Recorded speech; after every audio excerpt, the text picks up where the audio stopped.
But now, a singer-songwriter who's torn himself away from his beloved city of Hull to be with us here on The Word tonight. But before we meet him, here's a few little musical memories. Paul Heaton used to be a house martin before he turned to the beautiful South. This is their current smash, Old Red Eyes is Back. Filmed in Paul's own local pub in Hull, the Grafton. And when Paul's not in the pub, he enjoys playing football. Here he is wearing the number 2 yellow shirt for a showbiz team at his favourite club, Sheffield United. He made a big impression. Back to number 2, and I still don't know who number 2 is. Welcome to the show, Paul.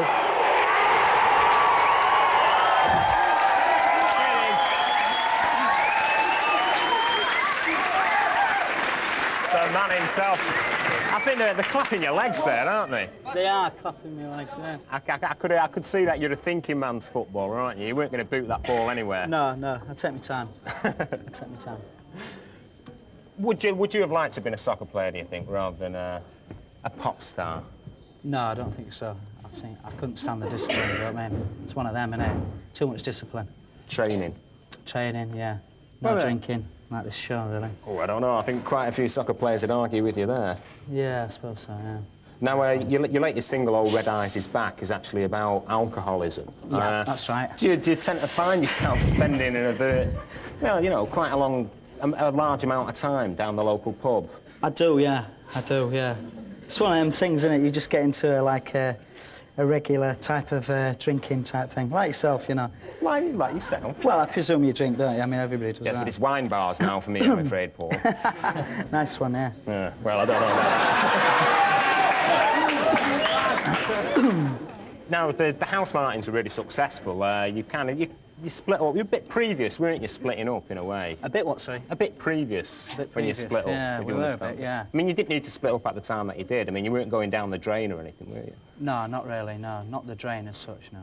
No, we were just sort of, we just reached the end of a certain road, you know, and decided to get out. I don't know why. It's just one of those things at the time. I don't regret it out. I don't think anybody else regrets it. I mean, the press caught on to the fact that when you were with the House Martins, you did a lot of political benefits, you know, you supported Red Wedge, you did a lot of miners' benefit gigs at the time and everything. Do you think that made you decide to pack it in a way and go and do the beautiful South? No, it wasn't really that. It's just, I just got a bit bored. I think we all got a bit bored with it. It was just boredom. You can't explain it at the time, but it's one of those things. You what, pardon? Get me gear up. Get your gear up.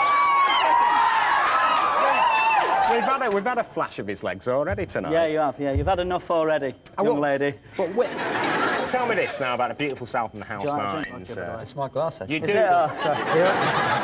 I think you're safe, yeah. Look at me when I'm talking. Yeah, sorry, yeah, go on. No, with the House Martins and the beautiful South, I mean, you're supposed to be like the nice boys of pop in a lot of ways. Yeah. But is that just a veil, all the politics and the nice lads, nice homely lads, for like to disguise, you know, a sex, drugs and rock and roll lifestyle? I think it was, but not now. No, I've never really had a veil. I've just been the same. I mean, I'm not sort of trying to pretend to be the ordinary man. I'm not, you know what I mean? I have my eccentric sides, but I've never really put a veil on it. That's just you lot, isn't it? You show clips like that, don't you? You know what I mean? It's one of them, isn't it? Marvellous stuff, though. Now, a lot of pop stars, a lot of pop stars do have hobbies, don't they? Interesting hobbies. Interesting hobbies, yeah. Yeah. Go on. A lot of pop stars have interesting hobbies. Elton John bought himself a football team for a while. Roger Daltrey's got his fish farm. Yeah. You collect crisp packets, I believe, don't you? Yeah, I do, yeah. How many have you got? I don't know. I've got 200 or 300, that's all. But I only tend to collect interesting ones now. You want to see them, don't you? Yeah, definitely. I've only brought a few along tonight because basically you don't want to look at Smith's salt and vinegar, do you? You want to look at some interesting ones. I've got here, you hold them up to the camera. Oh, yeah. There That's you go. cock-a-leaky flavour. Cock-a-leaky, lovely. That's hot dog and ketchup. I don't know what that's doing now. Haggis flavour. Listen, this could corned beef flavour. Corned beef.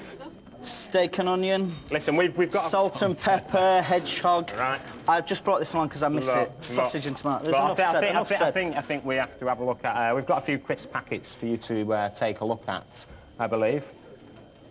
Which I can hear them rustling in the background, I realistically. know. I've just been told that we're going to do something else instead, actually. Oh, good. This is like, it's like a mission control at the moment with that. Neil Armstrong does out of that business. We've sent Bruiser off to his schoolhouse tuck shop to get some unusual crisps. We're going to check out just how knowledgeable about them you are. Meanwhile, you lot can have a look at this week's gossip.